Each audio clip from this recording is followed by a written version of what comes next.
Hello everyone, welcome back. Let's begin with the new question. The question says determine whether each of the following is a probability distribution.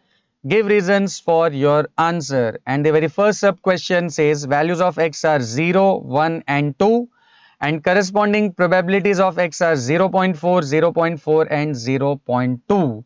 Very easy question. So without wasting any time, let's quickly begin with the solution. अब देखिए हमें यहाँ पर check करना है कि ये जो भी डिस्ट्रीब्यूशन है ये प्रोबेबिलिटी डिस्ट्रीब्यूशन है या नहीं। अब प्रोबेबिलिटी डिस्ट्रीब्यूशन का होना या ना होना is decided by two conditions. What are the two conditions? The first condition is all probabilities must lie between 0 and 1 inclusive both, right? 0 less than or equal to p of x less than or equal to 1. This is your condition number 1. And second condition, sum of all the probabilities must be equal to 1. Correct? तो काफी simple है। पहली condition, जितनी भी probabilities की individual values है वो 0 और 1 के बीच में होनी चाहिए and sum of all the probabilities must be equal to 1। तो चलिए हमारे केस में चेक कर लेते हैं कि क्या ये दोनों कंडीशन सेटिस्फाई हो रही है या नहीं। तो यहाँ पर अगर हम प्रोबेबिलिटीज को ऑब्जर्व करें तो यहाँ पर 0.4, 0.4 और 0.2 ये तीनों ही प्रोबेबिलिटीज जो है 0 और 1 की रेंज में है, राइट? मतलब पहली कंडीशन तो सेटिस्फाइड है। तो इन this case all the probabilities are satisfying 0 less than equal to p of x less than or equal to 1, that is first condition is satisfied. अब दूसरी कंडीशन क्या है? Sum of all the probabilities must be equal to 1। तो चलिए वो भी check कर लेते हैं। हमारे केस में सम ऑफ ऑल दी प्रोबेबिलिटीज क्या हो जाएगा? 0.4 प्लस 0.4 एंड प्लस 0.2, राइट? जितनी भी प्रोबेबिलिटीज थी सबको हमने ऐड कर दिया, उनका सम फाइंड कर रहे हैं। 0.4 प्लस 0.4 हो जाएगा 0.8 and 0.8 plus 0.2 will be 1, meaning sum of p of x is 1 and therefore both the conditions are satisfied and hence the given distribution is a probability distribution. काफी simple है, हमें सिर्फ इन दो कंडीशंस को चेक करना है। अगर दो में से कोई एक भी कंडीशन सेटिस्फाई नहीं हो रही है तो it will not be A probability distribution. इसी तरह चेक कर लेते हैं सब क्वेश्चन नंबर 2। सब क्वेश्चन नंबर 2 में x की वैल्यूज है 0, 1, 2, 3 and 4 and corresponding probabilities are 0.1, 0.5, 0.2, minus 0.1 and 0.3. अब यहाँ पर देखिए काफी सिंपल है, ये जो प्रोबेबिलिटी है 3 की ये कितनी दी हुई है? -0.1, मीनिंग ये वाली प्रोबेबिलिटी इस कंडीशन को सेटिस्फाई नहीं कर रही है, राइट?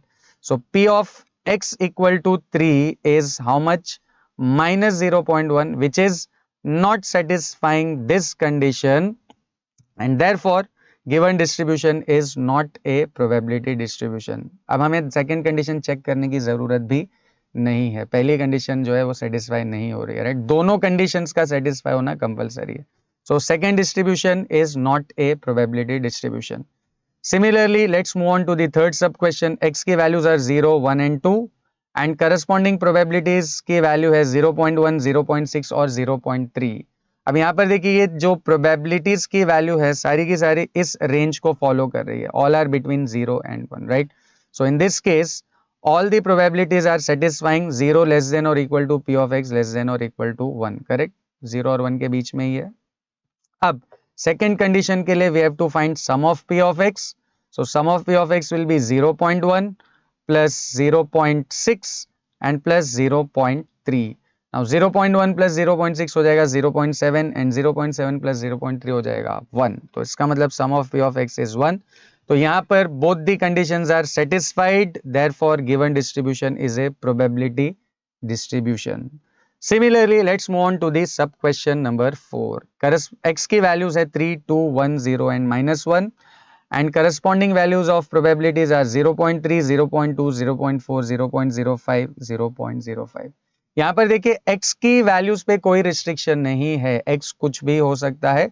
कंडीशंस किसके लिए है? प्रोबेबिलिटीज के लिए। क्या कंडीशन है? पहली, जितनी भी प्रोबेबिलिटीज है वो सारी 0 और 1 के बीच में होनी चाहिए। तो क्या यहाँ पर सारी की सारी प्रोबेबिलिटीज 0 और 1 के बीच में? यस ऑफ कोर्स, ये सारी प्रोबेबिलिटीज इस कंडीशन को तो सेटिस्फाई कर रही है, right? So in this case, all probabilities are satisfying 0 less than or equal to p of x less than or equal to 1. अब साथ ही साथ सेकेंड कंडीशन भी चेक कर लेते हैं। Sum of all the probabilities, sum of p of x क्या हो जाएगा?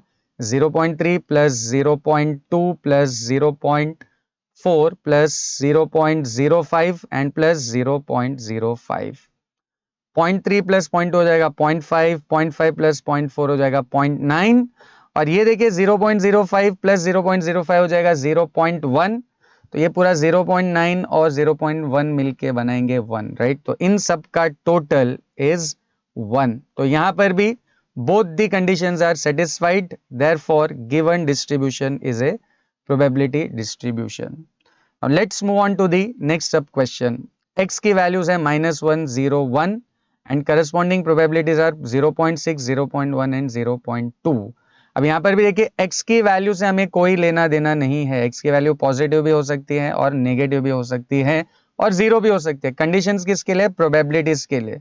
तो पहली कंडीशन क्या है? प्रोबेबिलिटीज 0 और 1 के बीच में होनी चाहिए. तो क्या ये सारी प्रोबेबिलिटीज 0 और 1 के बीच में? यस, ये भी 0 और 1 के बीच में है, ये भी 0 और 1 के बीच में, ये भी 0 और 1 के बीच में. तो यहाँ पर all the probabilities are satisfying 0 less than और equal to p of x less than और equal to 1. Second condition, sum of all the probabilities कितना होना चाहिए? 1. तो let's add all the probabilities. 0.6 plus 0.1 plus 0.2. तो 0.6 प्लस 0.1 हो जाएगा 0.7 और प्लस 0.2 हो जाएगा 0.9. तो यहां पर देखिए sum of all the probabilities जो है वो 1 के बराबर नहीं है. This is not equal to 1. तो क्योंकि दो में से एक कंडीशन सेटिस्फाई नहीं हो रही है, therefore it is not a probability distribution. And finally the sub question number 6. X की values है 0, 1 and 2 and corresponding probabilities are 0.3, 0.4 and 0.2. यहाँ पर भी सारी की सारी probabilities जो है वो 0 और 1 की range में है, right? So here all the probabilities are satisfying 0 less than or equal to p of x less than or equal to 1. And साथ ही साथ let's check sum of all the probabilities. 0.3 plus 0.4 plus 0.2. Now 0.3 plus 0.4 is 0.9 and 0.3 plus 0.4 is 0.7 and 0.7 plus 0.2 will be 0.9. तो यहाँ पर भी sum of all the probabilities जो है वो 1 के बराबर नहीं है. This is also not equal to 1. And again क्योंकि दो में से पहली कंडीशन तो सेटिस्फाइड है बट दूसरी कंडीशन सेटिस्फाई नहीं कर रही है, therefore this is not a probability distribution. काफी सिंपल है. जब भी आपको चेक करना हो कि प्रोबेबिलिटी डिस्ट्रीब्यूशन है या नहीं, तो you have to check these two conditions. The condition number 1, all individual probabilities must be between 0 and 1. of course 0 और 1 included है इसमें. and sum of all the probabilities must be equal to 1. इन दोनों में से कोई एक भी कंडीशन अगर फुलफिल नहीं हो रही है, it will not be a probability distribution. Hope you have understood this. See you in the next video.